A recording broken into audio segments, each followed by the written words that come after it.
అంటూ తనయుడు పెట్టిన ట్వీట్ అంటే అఫీషియల్ గా అంటే రేపు ఉదయం స్వగృహానికి తీసుకెళ్తున్నారు. అంటే రేపు కిర్లంపూడిలో అంత్యక్రియలు జరగబోతున్నాయి. నిజంగా ఇప్పుడు ఎవరు మాట్లాడినా చాలా భావోద్వేగానికి గురవుతున్నారు.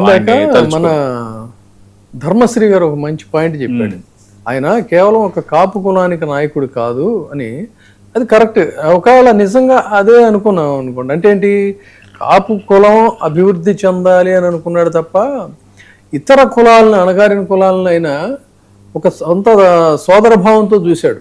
కాబట్టి లేకపోతే మీరు ఆలోచించండి, ఇప్పుడు 4 సార్లు ఆయన గెలవడం అంటే మరి అందరు అభిమానం ఉంటేనే కదా, మామూలు మెజారిటీ కాదు. ఒక వర్గానికి పరిమితం అయితే గెలిచే వాతావరణం ఎలా గెలుస్తారు, అసలు ఎలా ఓట్లు పడతాయి? మామూలు మెజారిటీ కదా, అద్భుతమైనటువంటి విజయం ఆయన సాధించారు. పైగా ఇంకో ఆశ్చర్యకరమైన పాయింట్ చెప్పమంటారా, వాళ్ళ ఫాదర్ కూడా ఇండిపెండెంట్ గానే ఫస్ట్ రాజకీయాల్లో ఎంటర్ అయి పోటీ చేసి ఆయన కూడా 2 సార్లు ఆయన ఎమ్మెల్యే అయ్యారు. సో అంటే ఆ ఊళ్ళో, ఆ నియోజకవర్గంలో వాళ్ళకు ఉన్నటువంటి అభిమానం అలాంటిది. తర్వాత సాక్షాత్ కాకినాడ పార్లమెంట్ గా ఎంపీగా గెలిచిన పరిస్థితి. మరి కొంతమంది ఆయన్ని వేరేగా చిత్రీకరించినటువంటి రీతిలో చూస్తే ఆయన ఒక కమ్యూనిటీకి నాయకుడు కాదండి, అణగారిన వర్గాలకి ప్రతినిధిగా. అందులో ఇది ఇక్కడ చాలా మంది క్లియర్గా గమనించాల్సింది ఏంటంటే, ముద్రగడ పద్మనాభం గారు నాతో ఒకసారి చెప్పినటువంటి మాటల్ని నేను ఈ రోజు మన కెమెరా ముఖంగా చెప్తుంది ఏంటంటే, అసలు ఏంటి ఈ కాపులు అనేటువంటి దీని వచ్చినప్పుడు ఆయన అన్నది ఏంటంటే, ఎవరండి ఇప్పుడు ఫర్ ఎగ్జాంపుల్ ఒక పర్టికులర్ కమ్యూనిటీ ఉంటే ఆ కమ్యూనిటీ వాళ్ళు ఒక వ్యాపార వర్గంలో ఉంటారు, ఒక వాణిజ్య వర్గంలో ఉంటారు, లేదు వ్యవసాయంలో ఉంటారు. ఖచ్చితంగా వీళ్ళు ఫలానా అని తెలుస్తుంది. లేదు ఇంకొకళ్ళు ఉంటే ఒక పాలనా రంగంలో ఉంటారు, ఇంకొక భూస్వాములుగా ఉంటారు, ఏదో ఉంటారు. బట్ కాపులు అనే పాయింట్కి వస్తే, కాపులు అంటే తాపీ మేస్త్రులు, కాపులు అంటే రిక్షా పుల్లర్సు, కాపులు అంటే రోడ్డు మీద కూరగాయలు అమ్ముకునేటువంటి వాళ్ళు, కాపులు అంటే ప్రతి వృత్తిలో కూడా మెజారిటీ సంఖ్యలో మిగతా కులాలతో కలిసిపోయి జీవించేటువంటి వ్యక్తులు ఎవరంటే కాపులు అని చెప్పి అన్నాడు. అందుకోసం అని చెప్పని ఆ వర్గాలన్నిటికీ కూడా ఒక సముచితమైనటువంటి సామాజిక స్థితి రావాలి అని కోరుకున్నటువంటి వ్యక్తి.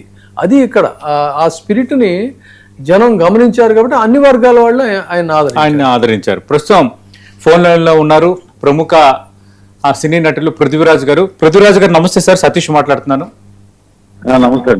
పృథ్వీరాజ్ గారు, మీరు వినే ఉంటారు, ముద్రగడ పద్మనాభం గారు ఇక లేరు. మీకు ఎలాంటి అనుబంధం ఉంది? ఆయన మరణంపై మీ స్పందన ఏంటి సార్, మృతిపై? అంటే 2024 మన ఇది ప్రచారం అప్పుడు కానీ, అంతకుముందు యూనివర్సిటీలో ఉన్నప్పుడు కానీ, ముద్రగడ పద్మనాభం ఒక పెద్ద నాయకుడు, కాపులుకి ఒక పెద్ద దిక్కు. అలాగే అంటే రాజకీయాలు పక్కన పెట్టండి, కాపు కులంలో ఉన్నటువంటి గొప్ప నాయకుల్లో అగ్రగామి ముద్రగడ గారు. సో వారు తీసుకున్న స్టెప్స్ వల్ల ఆయన రాజకీయంగా, పొలిటికల్ గా పేదయ్యారు. కానీ ఆయన ప్రజల్లో, ఆ ఏరియాల్లో, ఈస్ట్ వెస్ట్ లో, మొత్తం ఆంధ్రాలో ఆయనకి మంచి పేరు ఉంది. రాజకీయాలు ఈ రోజు ఉంటాయండి, రేపు పోతాయి. కానీ వ్యక్తి అనే గొప్పతనం అనే జీవితాంతం ఉండిపోతుంది. సో ఈ రాజకీయంలో ఆయన పార్టీ మారడంతో అటు కుటుంబాన్ని కూడా దూరం చేసుకున్నారు. నిజంగా ఇది శోచనీయం. ఒక మాట మాట్లాడేవారండి ఆయన, కాపులకి రాజ్యాధికారం రావాలని కోరుకున్న వాళ్ళలో ముఖ్యమైన నాయకుడు ఆయన. అవును. అది మరి ఆయన్ని పొల్యూట్ చేశారు తప్ప ఈ క్షణంలో మనం ఆ మాటలు అసలు మాట్లాడుకోకూడదండి. అన్ని వర్గాలకి కావాల్సిన వాడు మా ముద్రగడ గారు. వారు లేని లోటు అటు కాపు కమ్యూనిటీకి కానీ పెద్ద దిక్కు లేదు. అలాగే ఆయన సేవలు ఇంకా బ్రహ్మాండంగా ఉంటాయి 2029లో అనుకున్నాం. కానీ విధివశాత్తు ఇలా జరగడం అనేది దురదృష్టకరం. వారి అమ్మాయి గారు కూడా ఈ మధ్య మనం మాట్లాడితే ఆయన ఏ హాస్పిటల్లో ఉన్నారో అక్కడికి మనకి ఎంట్రీ కూడా లేదండి అన్నారు. వారి కుటుంబం మొత్తం మరి ఇక్కడ ఆయన లేనన్న విషయాన్ని తెలుసుకుని చాలా షాక్ గురయ్యారు.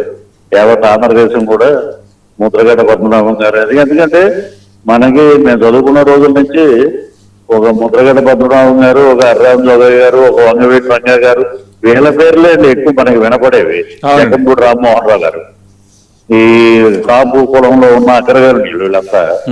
సో మరి మా జనసేన అధ్యక్షులు కొనగల పవన్ కళ్యాణ్ గారు కర్తవ్యంలో ఉండటం వల్ల వారు అది లేదు, కానీ ఆయన కూడా చాలా బాధపడతారు నిజంగా ఈ విషయం తెలిసి. నిజంగా ఒక ముఖ్యమైన నాయకుడిని కోల్పోయామండి. వారి కుటుంబ సభ్యులకు ఆత్మ శాంతి ఇవ్వాలి ఆయనకి ఎక్కడున్నా సరే. అలాంటి గొప్ప నాయకుడు మరలా కాపుల్లో దొరకటం అనేది చాలా కష్టం అండి. థ్యాంక్ యూ పృథ్వీరాజ్ గారు. Thank you. రైట్, మనం చూసాం అంటే ఎక్కడ కూడా మరి ఇంకా కాపు సంబంధించి ఇలాంటి నాయకుడు దొరకడు అని మాట్లాడుతున్నారు. ఒకటి. రెండోది ఏంటంటే 7 సార్లు ఆయన కాపులను బీసీలో చేర్చాలని దీక్షలు చేశారని విన్నాం. అంటే ఎందుకు అంత ఒకే లక్ష్య సాధన దిశగా అలాంటి అడుగులు ఆయన ఎలా వేయగలిగారు? అదే ఇప్పుడు ప్రధానంగా ఇక్కడ చెప్పేది ఏంటంటే, జనరల్గా పార్టీలు మారేటువంటి వాళ్ళు ఎవరు మారుతారంటే, వాళ్ళకి ఆ పార్టీలో ఏదో సముచితమైనటువంటి స్థానం రాలేదు, ఆ పదవి రాలేదు కాబట్టి మారటం అనేది ఉంటుంది. కానీ ఈయన ఒక విలక్షణమైనటువంటి శైలి పద్మనాభం గారిది ఏంటంటే, అవకాశవాద రాజకీయాలతో ఆయన పార్టీలు మారలేదు. ఇది గమనించాలి. కేవలం తన డిమాండ్ ఏదైతే ఉందో, ఈ డిమాండ్ ఎవరు వీళ్ళకంటే బెటర్గా వీళ్ళు చేయగలుగుతారని ఆయన విశ్వసించారో, దానికోసం అని చెప్పి ఆయన ప్రతిసారి తన పదవిని తృణప్రాయంగా తీసుకున్నారు. ప్రస్తుతం ఫోన్ లైన్ లో ఉన్నారు మాజీ మంత్రి జోగి రమేష్ గారు. రమేష్ గారు నమస్తే సార్, సతీష్ మాట్లాడుతున్నాను. హలో రమేష్ గారు. జోగి రమేష్ గారు నమస్తే సార్, సతీష్ మాట్లాడుతున్నాను.